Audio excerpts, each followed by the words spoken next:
La région de l'extrême nord du Cameroun a été en proie à de graves inondations depuis le mois d'août 2024. Avec plus de 200 000 personnes affectées et plus de 82 000 hectares de surface cultivable dévastée, le phénomène vient aggraver l'insuffisance alimentaire qui sévit déjà dans la région en raison du dérèglement climatique.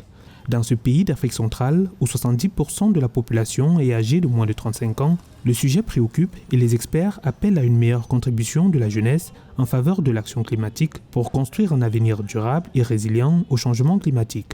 C'est justement sur cette catégorie démographique-là et qu'il faut travailler, sur ces jeunes et même sur les plus jeunes. Parce que l'avenir, qu'on le veuille ou non, c'est eux. Et pour certains d'entre eux, je souhaite, lorsqu'ils arriveront aux affaires, lorsqu'ils seront à la décision, qu'ils soient conscients en permanence, dans tous les actes qu'ils vont prendre, qu'il faut absolument, qu'il est primordial de protéger notre cadre de vie. La lutte en faveur du climat, au-delà de son impératif, est une opportunité dont on peut tirer profit loin de la dette écologique qui reste attendue.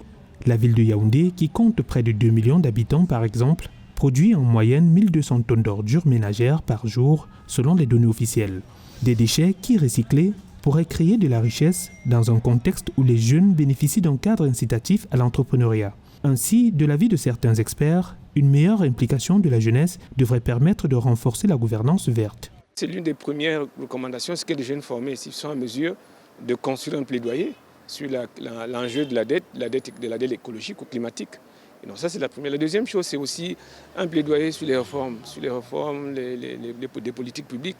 Il faut que les politiques publiques soient sensibles au changement climatique, notamment en termes de planification, de programmation et de budgétisation. Il faut effectivement aussi que les jeunes travaillent au niveau local pour continuer aussi à faire ce plaidoyer-là, surtout pour qu'on arrive à une budgétisation qui est sensible aux enjeux climatiques. Selon une étude du Center for Global Development, les pays africains subiront d'importantes pertes économiques après 2050 si le réchauffement climatique n'est pas limité à moins de 2 degrés Celsius.